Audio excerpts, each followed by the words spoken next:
your book. Can you tell us a little bit about what inspired you to write it and what the book is about? Hi, everyone. I would like to thank the Deltas for having this event, and thank you for all of the authors and the artists that are here today. A wonderful, wonderful event.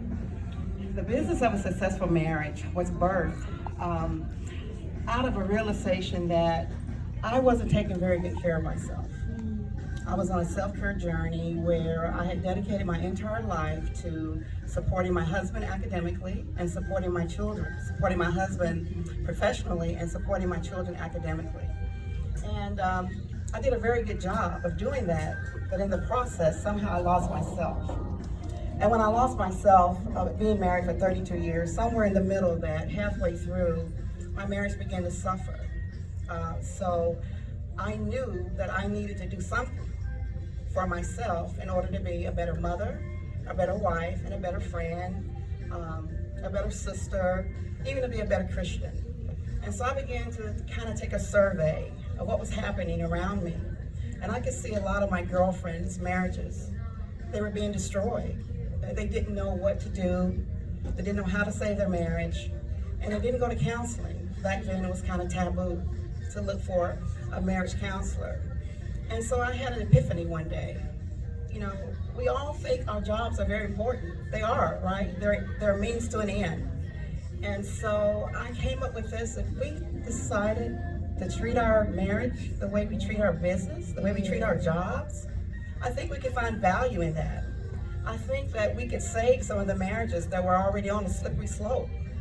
And so I started doing that. I just started an experiment of talking to my girlfriends who weren't divorced yet, talking to people in my church who were in counseling.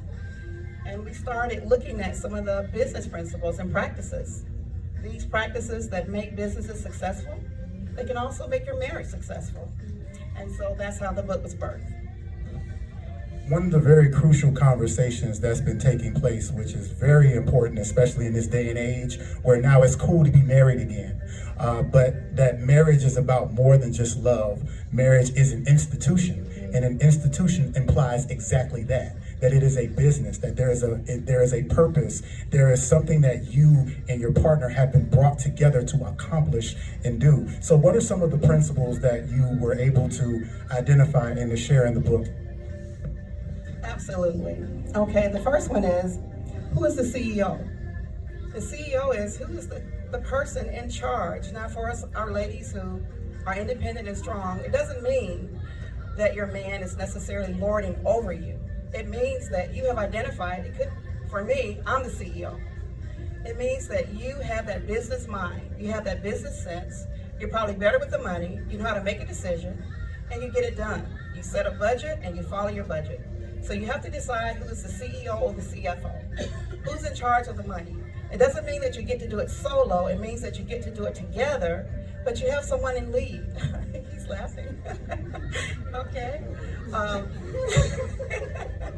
right, bro, don't forget you got to go home.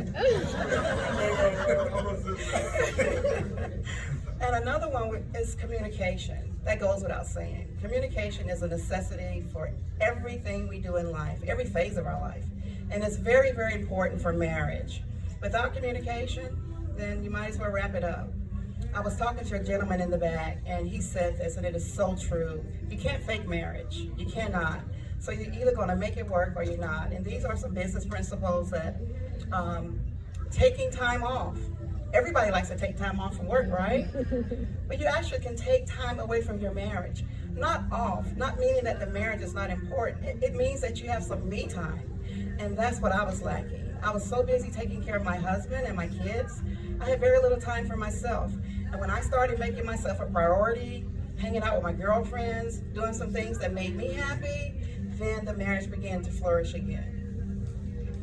Is there a passage in the book that you can share with us that you would be able to? Is there not? So one of my favorites is the chapter that I wrote, the very last chapter. It was the very first chapter that I wrote, and it's called No Business Allowed. And so, because we have children in here, I won't go. It's not an X-rated book at all. It's not that. What I'm simply saying is, there's one room in your house where there should be no business. And what room do you think that is? It's the bedroom. It's where you go to refresh, rejuvenate, renew, to reconnect. And so in this particular chapter, I'm listing ways of how you do that. Cut off the cell phone, turn off the TV. It's not the recreation room on Saturday mornings for the children to come in and watch TV. It's a room that has been identified for you to rest, renew, refresh, and rejuvenate.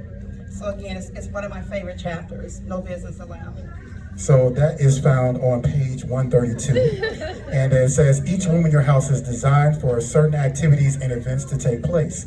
The kitchen was built so that you can have your nutritional needs met. The living room was designed for relaxation. The den was designed for fun and fellowship. And the bedroom is designed for... That's what's in here. Seriously, your bedroom was designed for you and your spouse to have a place to have a quiet time, relaxation, rest, and reconnection. And due to the fact that the bedroom's purposeful design is so totally different from what the other rooms in your house were designed for, the bedroom should inherently have a different set of rules.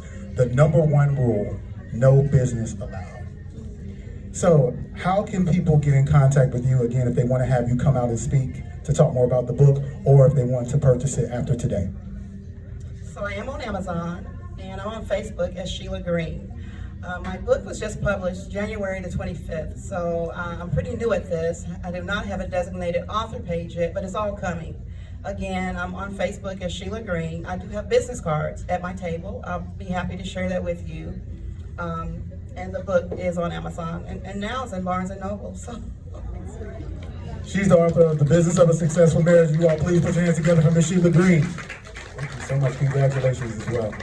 Can we give a warm round of applause for all of the authors that we've heard from today?